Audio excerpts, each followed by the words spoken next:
welcome back to Crystal Clear Reviews. I'm Crystal, and let's just get right to it.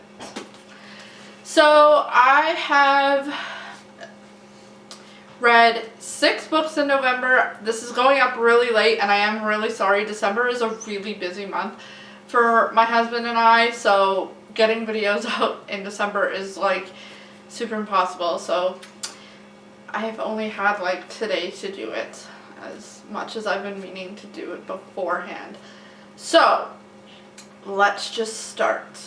I'm going to start with my November book haul because there was only like 6 books on my November book haul, and then I'll get into the books that I read in November, and then my next video will be December's TBR, a little late. Okay, so the first book I got in November guys, was Success Affirmations, 52 Weeks for Living a Passionate and Purposeful Life by Jack Canfield. I won this off of Goodreads. I was actually really happy to win it because I love Jack Canfield. I am a huge fan of the Chicken Soup for the Soul books. I've read every single one that you could ever possibly read. So this, I am hoping, will be my 2018 New Year's resolution to live a more passionate and purposeful life. And I'm super excited to read it. So that's that one. The next book I got was Here We Lie by Paula Trick-DeBoard. I know nothing about this book. I didn't even read the synopsis when I entered. I just thought it looked kind of cool. And the catchline was the past never stays in the past, so it was really interesting to me that it's going to be a thriller or whatever. So I don't know anything about this book. I like going into my thrillers knowing nothing, so that I'm not shocked I'm shocked when I read them, because I don't like knowing, because I can pretty much predict how my books are going to go if I know what the book is about. So I don't like knowing what my thrillers are about. And that was the next book I got. This one is The Sisters of Glass Fairy by Kim Michelle Richardson. And from what I can gather, it is about a girl who was born in Kentucky in Bourbon County. And it's her father or her grandfather is a moonshiner. Like, he makes moonshine whiskey, and it's about their lives. And Flannery who's the other girl in this book, was entrusted by her grandfather with the secret of how he made his whiskey, and because it's the best in the state of Kentucky, he has only ever entrusted her with this and swore her to secrecy. So it's about secrets, lies, whiskey, moonshining in times of old. So that kind of interested me because, I don't know, something about moonshining makes me curious. I grew up in a province that is very big on their wine making and moonshining. So yeah, that's why I was interested in it, because it takes me back to my own roots and the roots of my province. So the next book I got was Paper Butterflies, and the tagline is "Can you fly with broken wings?" And literally the back says, "Blister kisses my ruined hair and he doesn't say a word. He just keeps his arms strong around me and lets me cry. My throat hurts, my chest hurts, my heart hurts. I want to scream, but I have nothing left. But when I'm quiet, Blister turns me to look at him. Are you telling me everything, June? I don't blink, I don't breathe. There are too many years of things left unsaid. If I begin to tell him now, I'm terrified that my mind will unravel and it'll never stop." So it's kind of like a psychological thriller. I'm kind of excited to read that. I don't really know anything about this book other than it sounded kind of interesting, so I wanted to read it. The next one I got is another edition of Rosy Colored Glasses from the publisher. They sent it to me unsolicited, and I was like, okay, well, I'm not gonna say no to an unsolicited book. So in the future I may have an arc of this to give away because I don't need 2 copies. So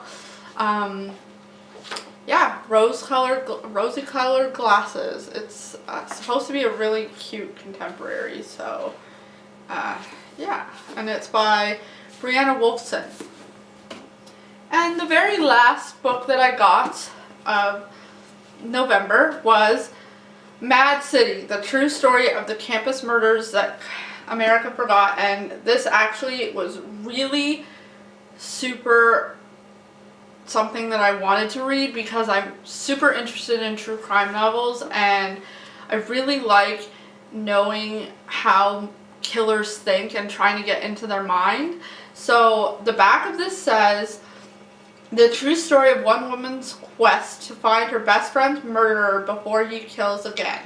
Mad City, the true story of the campus murders that America forgot, is a chilling, unflinching exploration of American crimes of the 20th century and how one serial killer managed to slip through the cracks until now. In the fall of 1967, friends Linda Tomaszowski and Christine Rothschild are freshmen at University of Wisconsin. The students in the hippie college town of Madison are letting down their hair and their guards, but amid the peace rallies lurks a killer.